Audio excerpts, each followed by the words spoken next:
للمتقين والصلاة والسلام على سيد الأنبياء والمرسلين أما بعد أعوذ بالله من الشيطان الرجيم بسم الله الرحمن الرحيم يا أيها الذين آمنوا قوا أنفسكم وأهلكم نارا وقودها الناس والحجارة صدق الله العظيم وبلغنا رسوله النبي الأمين المختار الكريم وذلك من الشاهدين والشاكرين والحمد لله رب العالمين.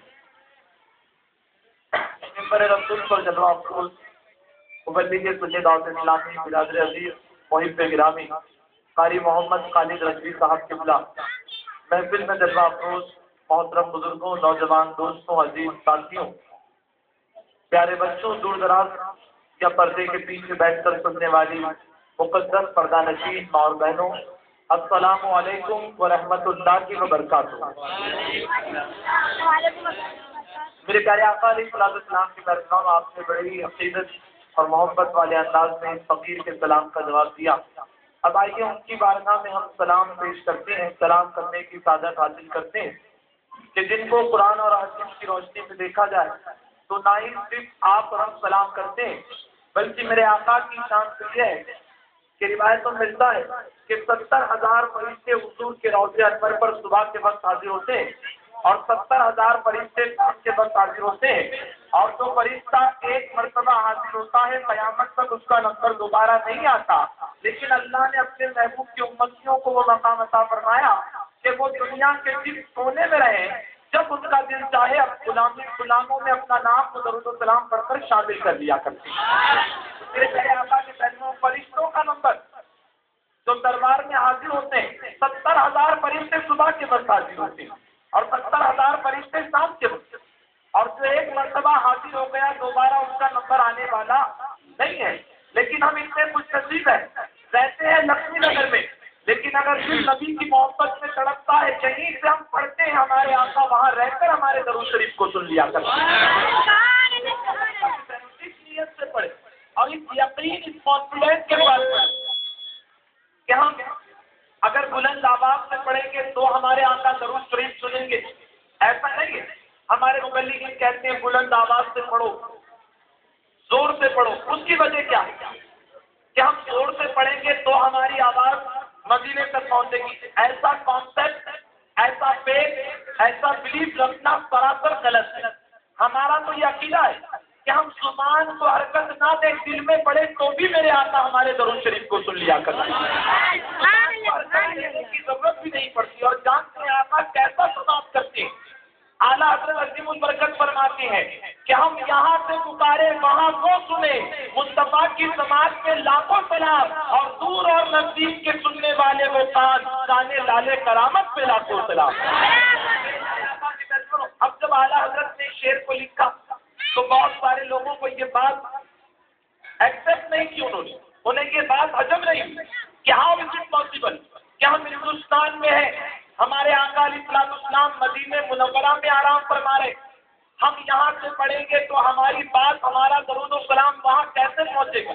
میرے پیارے آقا کے پیغمبروں، اگر اس محلے میں کوئی ہمارا بھائی جو کہ نماز پڑھتا ہو لیکن یہ کانسیپٹ رکھتا ہو تو میں کہوں گا آپ نماز پڑھتے ہیں، بہت اچھی بات ہے، لیکن اس طریقے کا کانسیپٹ رکھنا سراسر غلط ہے. میں کہیں اور نہیں جا کر بلکہ قرآن مقدس کی روشنی میں آپ کو سمجھاؤں. قرآن مقدس میں 19 پارے میں سورہ نمل ہے. سورہ نمل کے اندر فرمایا گیا سلیمان علیہ السلام کے واقعات بیان کیے تھے. اسی میں کا ایک مشہور واقعہ کہ سلیمان علیہ السلام فرمایا گیا سفر کے لیے نکلے، اور آپ سفر کے لیے نکلتے ہیں، ہم آرام نکلتے ہیں، پیدل سفر کرتے ہیں، کار میں بیٹھتے ہیں، بس میں بیٹھتے ہیں، لیکن ہمارے اور آپ کے سفر کی طرح اللہ کے نبی کا سفر نہیں ہوتا، بلکہ فرمایا گیا آپ ایک تخت پر بیٹھتے، تخت زمین پر ہوتا. جب تک سلیمان علیہ السلام نہیں بیٹھتے وہ زمین پر ہوتا، لیکن جیسے ہی اللہ کے نبی تخت پر بیٹھتے آپ کے بیٹھنے کی نسبت آپ حکم دیتے تھے تو وہ تخت ہوا میں پرواز کرنے لگتا تھا. یہاں تک کہ جتنے انسان قریب قریب ہوتے فرمایا گیا سب کے ساتھ سلیمان علیہ السلام ہوا میں پرواز کر رہے ہیں، آپ ہوا میں پرواز کرتے ہوئے جا رہے ہیں. فرمایا گیا مختلف روایتوں کے مطابق تقریباً 2 یا 3 میل کی دوری پر ایک جنگل تھا. ان جنگلوں کے اندر چوٹیاں تھی. آپ قرآن مقدس کو دیکھیں فرمایا گیا چوٹیوں کی سردار دل سے باہر نکلی. جب اس نے دیکھا 3 میل کی دوری پر سلیمان علیہ السلام کا لشکر ہے تو وہ تمام چوٹیوں کی سردار دوسری چوٹیوں سے کہنے لگی اے چوٹیوں چلو جلدی جلدی اپنے مل کے اندر. چوٹیوں کی سردار کو تمام چوٹیوں نے پوچھا کیوں ہم چلے جائیں مل کے اندر, ابھی تو گھومنے کے لیے باہر نکلے. تو چوٹیوں کی سردار کہتی ہے تم نہیں دیکھتی ہو, اللہ نے مجھے دیکھنے کی قوت عطا فرمائی, میں دیکھ رہی ہوں 3 میل کی دوری پر سلیمان علیہ السلام کا لشکر ہے, ہم مل کے اندر نہیں گئے تو مجھے ڈر لگتا ہے کہیں وہ لشکر ہمیں کچل نہ ڈالے. جانتے ہیں یہ بات آپس میں منگیاں کر رہی تھی, منگیاں کی زمین پر جنگل کے اندر اللہ کے نبی کے آسمان پر برباد کرتے ہوئے. اب جانتے ہیں قرآن مقدس میں رب ارشاد فرماتا ہے جب یہ چوٹیاں آپس میں بات کر رہی تھی تو میرے پیارے آقا کے پیارے سنو قرآن مقدس کی آیت. رب فرماتا ہے کہ ان چوٹیوں کی بات کو سن کر اللہ کے نبی مسکرانے لگے. سبحان اللہ. دنیا بہت ترقی کر چکی ہے. آج موبائل فون کے ذریعے آپ انڈیا میں رہ کر امریکہ تک بات کر سکتے ہیں, امریکہ تک آپ کی آواز پہنچتی ہے. لیکن میں پوچھنا چاہتا ہوں چوٹیاں زمین پر تھی, اللہ کے نبی آسمان پر تھے, کون سا موبائل تھا؟ آپ کہیں گے ارے کیوں نوجوانوں جیسی بات کرتے ہو مبلغ صاحب, ارے موبائل کی ضرورت عام انسان کو ہوتی ہے, اللہ کا نبی جو ہوتا ہے وہ اللہ کی عطا سے کا پاور فل ہوا کرتا ہے, موبائل کی ضرورت نہیں پڑتی. اور جانتے ہیں یہیں سے اہل سنت والجماعت کا کانسیپٹ عقیدہ کلیئر ہو گیا.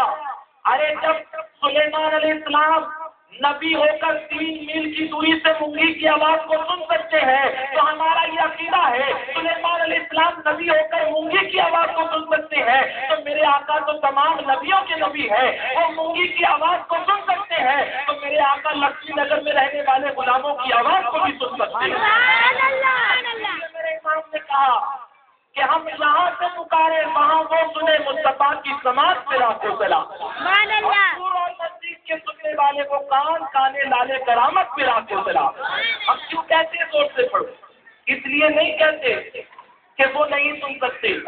ارے ہم تو اس لیے زور سے پڑھتے ہیں تاکہ لکشمی نگر کی یہ زمین یہ درخت کل گواہی دے کہ لکشمی نگر میں نبی سے عداوت کرنے والے نہیں بلکہ حضور سے محبت کرنے والے رہا کرتے تھے.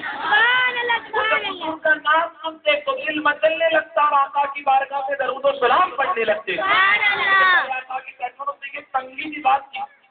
میں آپ کو درود شریف پڑھاؤں گا, مجھے امید ہے کہ آپ کو کہنے کی ضرورت نہیں پڑے گی کہ زور سے پڑھو, کیونکہ میں دیکھ رہا ہوں آدھے لوگ جو ہے وہ بلند آواز سے سبحان اللہ بھی کہہ رہے ہیں, لیکن پیچھے جو ہمارے بھائی بیٹھے ہیں. اور سب سے پہلے تو مجھے تکلیف ہو رہی ہے کہ ایک کرسی یہاں خالی, بیچ میں دیکھ رہا ہوں 8-10 کرسیاں خالی ہیں. جان سے بڑا افسوس ہوتا ہے آج کے دور میں لوگ کرسی کے لیے کتنی فائٹ کرتے ہیں. کرسی کے لیے 5 سال پہلے اگر لیڈر کوئی الیکشن میں جیت کر آ گیا تو 5 سال تک کرسی پر بیٹھتا ہے, لیکن جیسے ہی 5 سال ختم ہونے میں 3 مہینے یا 6 مہینے باقی ہیں اس کو کرسی کی فکر ہونے لگتی ہے. لیکن آج یہ کرسی اللہ کے ذکر کے لیے بچھائی گئی ہے تو کوئی آ کے بیٹھتا ہی. یہی کرسی آج سوچ رہی ہوگی کہ لکشمی نگر میں دعوت ہوتی میں بٹھائی جاتی تو ایک اوپر بیٹھتا, 2 پیچھے کھڑے ہوتے کہ کب اٹھ جائے گا اور میں بیٹھتا, ہوتا ہے کہ لیکن آج اللہ کا ذکر سننے کے لیے بٹھائی گئی ہوں تو مولانا کہہ کر تھک رہے ہیں, یہاں کے ذمہ داران بلا کر تھک رہے ہیں, ہم آ کر نہیں بیٹھتے. میرے پیارے آقا کے پیارے مانو, ہم نے تو دیکھا ہے بہت سارے ہمارے غیر مسلم بھائی بھی آ کر بیٹھ جاتے ہیں. یہ اچھی بات بتائی جا رہی ہے سننے جیسی ہے, لیکن ہم اپنے بھائیوں کو کہتے ہیں آئے بیچ میں. اور جانتے ہیں کرسی کے لیے وہ لڑتا ہے جس کو دنیا کی کرسی سے محبت ہوتی ہے, دنیا سے محبت ہوتی ہے, وہ کرسی کے لیے لڑتا ہے. لیکن الحمدللہ اہل سنت والجماعت والے ہمیں دنیا کی کرسی پر نہیں بلکہ اللہ کی عطا کرتا ہے کل کرسی پر بھروسہ ہوا کرتا کرسی پڑتا ہے. اللہ تعالیٰ اس کو 5 سال والی ٹیمپرری والی کرسی نہیں عطا فرماتا, بلکہ آپ ہسٹری کو, ہندوستان کی ہسٹری کو اٹھا کر دیکھ لیں کہ آج سے 750 سے زیادہ سال ہو گئے, تقریباً 800 سال پہلے خواجہ ہندوستان میں آئے تھے. ارے سب کی کرسی پلٹ گئی, لیکن قیامت تک کے لیے ہندوستان کی بادشاہ کی کرسی اللہ نے میرے خواجہ کو ہی عطا فرما دی. خواجہ کو دنیا کی کرسی سے نہیں بلکہ آئیتل کرسی سے محبت.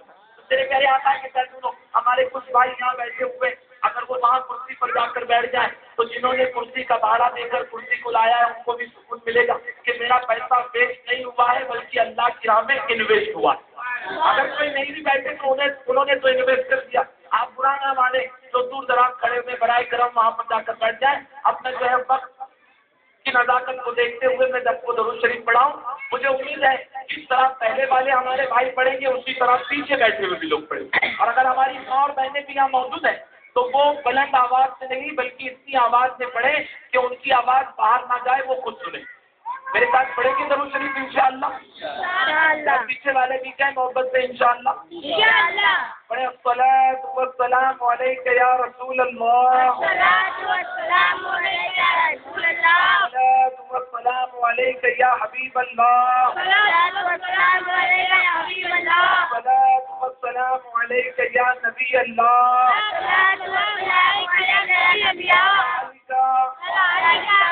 صحابی کا نور اللہ صلی اللہ تعالی اسلام کے پہلوانوں, آپ نے مجھ سے پیش کر میرے برادر عزیز محب گرامی قاری محمد خالد رضوی صاحب سے نعت شریف سنی.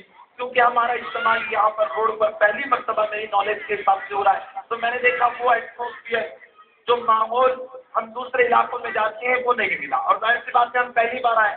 مجھے امید ہے کہ آئندہ جب ہمارے نعت کو آئیں گے تو انہیں کہنے کی ضرورت نہیں پڑے گی, آپ ان کا اشارہ سمجھتے ہی سبحان اللہ کہیں گے انشاءاللہ. میرے آقا کے پیغمبر, یہ ماہ ذی الحجہ کی مبارک مہینہ ہے. ذی الحجہ کے مبارک مہینے کی چند فضیلت سماعت کریں اور قربانی کے تعلق سے ڈیٹیل سے آپ کو میرے استاد گرامی وقار محمد صادق رضوی صاحب بتائیں. کیونکہ وہ آلریڈی باندرا اسٹیشن کے باہر اس کا بیان ہو رہا ہے, وہاں پر جو مسجد ہے تو وہ وہاں پر ہمیشہ رہتے ہیں اور دور دراز سے لوگ باندرا آتے ہیں ان کے بیان کو سننے کے لیے. تو انہوں نے کہا ان لوگوں کا دل نہ ٹوٹ جائے, تو وہاں سے بیان کر کے وہ نکل چکے ہیں. جیسے وہ آئیں گے انشاءاللہ میں اپنی گفتگو کو وہیں اسٹاپ کروں. میرا ایک بات آگے رکھوں نہ ایک بات پیچھے, وہ آئے اور میں ہٹ جاؤں گا انشاءاللہ. میرے پیارے آقا علیہ السلام کے پیغمبر رب تبارک و تعالیٰ نے قرآن مقدس میں مہینوں کے تعلق سے ارشاد فرمایا, جس کا مفہوم ہے ان عدت الشہور عند اللہ اثنا عشر شہرا فی کتاب اللہ یوم خلق السماوات والارض منها اربعۃ حرم. رب فرماتا ہے کہ بے شک اللہ کے نزدیک مہینوں کی گنتی عشرہ شہرن یعنی 10 اور 2 12. آپ دیکھیں آج دنیا کے اندر یہ ایٹماسفیئر بنایا جا رہا ہے کہ دنیا والوں کو جو آسانی کی چیزیں, جو عام زندگی میں کام آنے والی چیزیں, لوگ دعویٰ کرتے ہیں کہ یہ سائنس نے دیا, بہت ساری چیزیں سائنس نے دی ہے. لیکن الحمدللہ مسلمانوں کا یہ عقیدہ ہے کہ دنیا والے بھلے ہی دے, لیکن ہمارا عقیدہ ہے کہ بظاہر تم دے رہے ہو, لیکن ہمارا عقیدہ ہے کہ ہمیں دیا ہے تو کسی اور سے نہیں بلکہ ہمیں پروردگار نے عطا فرمایا. یہ انگریزوں نے نکالا ہوگا, کسی پڑھے لکھے نے نکالا ہوگا. میرے پیارے آقا کے پیغمبر رب فرماتا ہے کہ بے شک مہینوں کی گنتی اللہ کے نزدیک عشرہ شہرن 10 اور 12 مہینے. اب بات کلیئر ہو گئی کہ یہ 12 مہینے ہمیں کسی اور نے نہیں بلکہ اللہ نے ہی عطا کیے. اب کوئی کہے کہ نہیں یہ تو ہم نے عطا کیے, تو رب نے اس کو چیلنج کیا, ارے تم آج کل کی بات کرتے ہو, یہ 12 مہینے رب فرماتا ہے یوم خلق السماوات والارض کہ یہ 12 مہینے میں نے اس دن سے بنائے ہیں جس دن سے میں نے زمین اور آسمان کو پیدا فرمایا. تم تو زمین اور آسمان کے پیدا ہونے کے بعد پیدا ہوئے, اللہ نے تو اسی وقت 12 مہینے بنا کے دیے. لیکن رب فرماتا ہے ان 12 مہینوں میں رب فرماتا ہے منہا اربعۃ حرم کہ ان 12 مہینوں میں اللہ کے نزدیک 4 مہینے حرمت والے, رسپیکٹ والے ہیں, تعظیم والے. اور علماء اکرام ارشاد فرماتے ہیں کہ ان 12 مہینوں میں جو 4 مہینے رسپیکٹ والے ہیں, ان 4 مہینوں میں ایک رسپیکٹ والا مہینہ ذی الحجہ کا یعنی یہ مبارک مہینہ. حدیث شریف میں ملتا ہے کہ اللہ تعالیٰ ماہ ذی الحجہ کے شروع کے 10 دنوں کو اتنا پسند فرماتا ہے کہ عام دنوں میں ہم نیکی کریں ضرور اللہ قبول فرماتا ہے, لیکن اس دن میں کوئی اگر نیکی کرتا ہے تو آقا فرماتے ہیں کہ 10 دن اور 10 رات اللہ کو اتنے پسند ہے کہ اس نے قرآن مقدس میں ان 10 دنوں کی اور 10 راتوں کی قسم یاد فرمائی. رب فرماتا ہے والفجر ولیال عشر, اور 10 صبح کی اور 10 راتوں کی قسم. مفسرین نے لکھا ہے وہ 10 رات اور 10 صبح جو ہے جن کی قسم اللہ نے یاد فرمائی ہے وہ کون سے مہینے کے ہیں؟ مفسرین فرماتے ہیں وہ کسی اور مہینے کے نہیں بلکہ ذی الحجہ کے مہینے کے. میرے پیارے آقا کی ترجمہ, ہم اور آپ اگر کسی چیز کی قسم کیا کرتے ہیں؟ اگر کسی کو ہمیں پروف دینا ہو کہ میں سچ کہہ رہا ہوں، لوگ کہتے ہیں میرے بچے کی قسم، کوئی کہتا ہے میں ماں کی قسم کھا کر کہتا ہوں۔ میرے پیارے آقا کے پیغمبروں سب تبارک و تعالیٰ نے ان 10 دنوں کی اور 10 راتوں کی قسم اس لیے یاد فرمائی کیونکہ وہ اپنے بندوں کے سامنے اجاگر کرنا چاہتا تھا۔ یہ کوئی معمولی دن نہیں ہے، اس کی اہمیت بتانے کے لیے میں اس کی قسم یاد فرما رہا ہوں۔ اور آقا فرماتے ہیں ان 10 دنوں میں اور 10 راتوں میں اللہ نیکیوں کو اتنا قبول کرتا ہے جتنا کسی اور دنوں میں یا اور مہینوں میں نہیں۔ صحابہ اکرام نے عرض کیا کہ آقا جہاد میں جانے سے بھی زیادہ؟ آقا فرماتے ہیں ہاں، جہاد میں جانے سے بھی زیادہ اللہ تعالیٰ ان 10 دنوں میں نیکیاں قبول فرماتا ہے۔ اللہ کو نیکیاں بہت محبوب ہوتی ہے۔ میرے پیارے آقا علیہ السلام کے پیارے بنو بنیت الطالبین میں ملتا ہے، حضرت عائشہ رضی اللہ تعالیٰ عنہ فرماتی ہے کہ آقا علیہ السلام کی بارگاہ میں ایک ماجرا پیش کیا گیا۔ آقا علیہ السلام کی بارگاہ میں ایک نوجوان کے تعلق سے بتایا گیا۔ وہ نوجوان دور جاہلیت میں اس نے اسلام قبول کیا تھا، اس کو میوزک سننے کا بہت شوق تھا، لیکن جب مائنڈ سلسلہ شروع ہو جاتا تو وہ میوزک اور گانا سننا چھوڑ دیتا اور روزہ رکھنا اور عبادت کرنا شروع کر دیتا۔ جب اللہ کے حبیب علیہ السلام کو یہ پتا چلا تو آقا نے فرمایا جاؤ اس نوجوان کو یہاں پر بلا کے لاؤ، اس نوجوان کو یہاں بلا کے لاؤ۔ جب اس نوجوان کو حضور کی بارگاہ میں بلا کر پیش کیا گیا، آقا فرماتے ہیں نوجوان آخر وہ کون سی چیز تھی جس نے تمہیں گانا اور میوزک سننے سے روک دیا؟ اس نے عرض کیا حضور میں گنہگار ہوں، لیکن جب مجھے پتا چلتا ہے کہ ذی الحجہ کا چاند طلوع ہو گیا تو میں اپنے آپ کو گناہ کرنے سے روک لیتا ہوں، میں روزہ رکھنا اور عبادت کرنا شروع کر دیتا ہوں۔ آقا فرماتے ہیں تو ایسا کیوں کرتا ہے؟ جان کے ہماری قوم کے نوجوان غور سے سنے جنہیں ایئر فون کان میں لگا کر گانے سننے کا بہت شوق ہے، آج بڑے افسوس کے ساتھ کہنا پڑتا ہے جس گلی سے گزر جاؤ ٹی وی کے ذریعے گانے کی آواز آتی ہے، موبائل میں دیکھیں تو گانے نظر آتے ہیں، رنگ ٹون میں گانا، کالج ٹیون میں گانا ہے۔ اتنا مبارک مہینہ چل رہا ہے لیکن آج بھی ہم نے دیکھا کئی مسلمانوں کے یہاں جب شادی رکھی جاتی ہے تو شادی میں معاذ اللہ ڈھول تاکہ گانے بجائے جاتے ہیں۔ اے مصطفیٰ پیارے کے دیوانوں، وہ بھی ایک نوجوان تھا، کیسا وہ دور تھا، لیکن اس دور کی میں جانتے ہیں اس نوجوان سے جب پوچھا گیا آخر وہ کون سی چیز تھی، آقا فرماتے ہیں جس نے تجھے گانا سننے سے روک لیا؟ وہ نوجوان کہتا ہے حضور یہ وہ 10 دن ہے، یہ وہ مہینہ ہے جس مہینے میں لوگ احرام باندھ کر حج کے لیے جاتے ہیں۔ آقا میں جا تو نہیں سکتا لیکن میں اس لیے عبادت کرتا ہوں کہ جب وہ حجاج اکرام دعا کریں گے وہ وہاں دعا کریں گے اور میں یہاں عبادت کروں گا تو اللہ ان کے سچے میری دعا کو قبول فرما لے گا۔ بتائیے کیا آج ہم اس مہینے کا احترام کرتے ہیں؟